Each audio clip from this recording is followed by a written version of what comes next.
ለቄደር ጥምቀት የሚያበቁ 5 ኃጢያት። ይህ ቪዲዮ ለሌሎች እህቶች ወንድሞች እንደሚጠቅማቸው እርግጠኛ ስለሆን ለ5 ሰው ሼር እያደረጋችሁ ኮመንት ላይ ቄደር እያላችሁ ጻፉልኝ።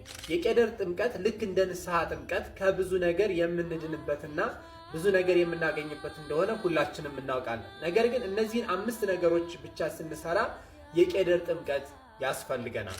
አንደኛ ሃይማኖታችን ከካድንና ከሌላ ሃይማኖት ተከታዮች ጋር የግብረ ስጋ ግንኙነት ካደረግ የቄደር ጥምቀት ያስፈልገናል። ሁለተኛ ለጣዖት የተሰዋን ምግብ እንዲሁም ስጋም ሊሆን ይችላል ሌላም ነገር መመገብ የቄደር ጥምቀት ያስፈልገዋል።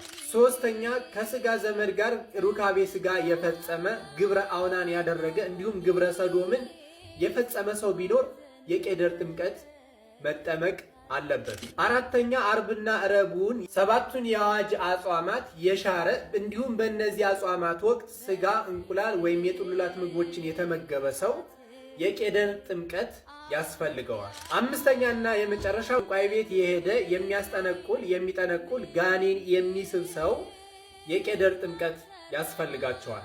እነዚህን 5 ኃጢያቶች የተሰራ ሰው ንስሐ መግባት፣ የቄደር ጥምቀት መጠመቅ እንዲሁም የቤተ ክርስቲያንን ትምህርት በስፋትና በጥልቀት መማር ያስፈልጋል። ሁላችንም ከኃጢያት ተከልክለን በቅዱስ ስጋው በክቡር ደሙ ከብረን መንፈሳዊ ሕይወታችን እንድናሳድግ ከክርስቶስ ጋር ኅብረት እንዲኖረን እግዚአብሔር አምላካችን ቅዱስ ፈቃዱ ይሁንልን።